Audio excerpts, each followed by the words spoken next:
राजकुमारी का जादुई लैम्प। बहुत समय पहले आग के लोक में एक शक्तिशाली जिन्न रहता था। उसके पास अपार शक्ति थी, लेकिन उसके दिल में अहंकार भी था। वह भूल गया था कि शक्ति का सही उपयोग क्या होता है।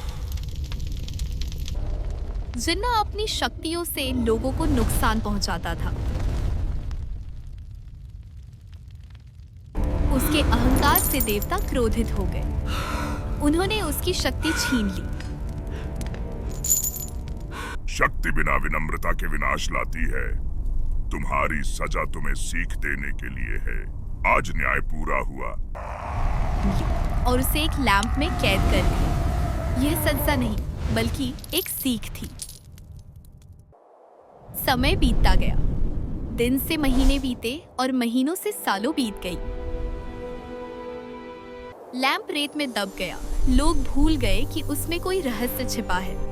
एक दिन एक दयालु राजकुमारी उन खंडहरों तक पहुंची। वह ज्ञान की खोज में थी, लेकिन उसे नहीं पता था कि उसका भाग्य बदलने वाला है। यह लैंप कुछ अलग लग रहा है। जैसे ही लैंप साफ हुआ, सदियों से सोई शक्ति जाग उठी। आग और धुएं के बीच से जिन्न बाहर आया। कौन है जिसने मुझे इस कैद से जगाया? जिन्न को देखकर राजकुमारी डरी नहीं। उसकी आंखों में डर नहीं, करुणा थी। और यही बात जिन्न को चौंका गई। डरो मत मानव बच्ची, मैं तुम्हें नुकसान नहीं पहुंचाऊंगा। मैं नहीं डरती। तुम कौन हो? बुजुर्ग अग्नि देवताओं ने मुझे शक्ति से वंचित कर दिया। मेरा अहंकार ही मेरी सजा बनी। जिन्न ने अपना ज्ञान दिखाया। उसने बताया कि रेगिस्तान भी हरा हो सकता है, अगर इंसान सही तरीका अपनाए। यह प्राचीन जल प्रणालियां है। अगर ये सच है तो हमारा गांव फिर से जी सकता है। राजकुमारी ने वह ज्ञान लोगों तक पहुंचाया। सूखी जमीन में फिर से पानी बहने लगा। गांव में जीवन लौट आया। राजकुमारी गांव वालों को इस प्रणाली के माध्यम को समझाती है। राजकुमारी के पास एक इच्छा थी, लेकिन उसने कुछ भी अपने लिए नहीं मांगा। उसने जिन्न की आजादी मांगी।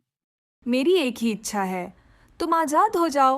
उस जादुई लैंप में से एक सुनहरी रोशनी निकली और लैंप टूट गया। उसमें से जिन्न आजाद हो गया। आज मैं सच में स्वतंत्र हूँ। सदियों से मैं इस लैंप में बंद था।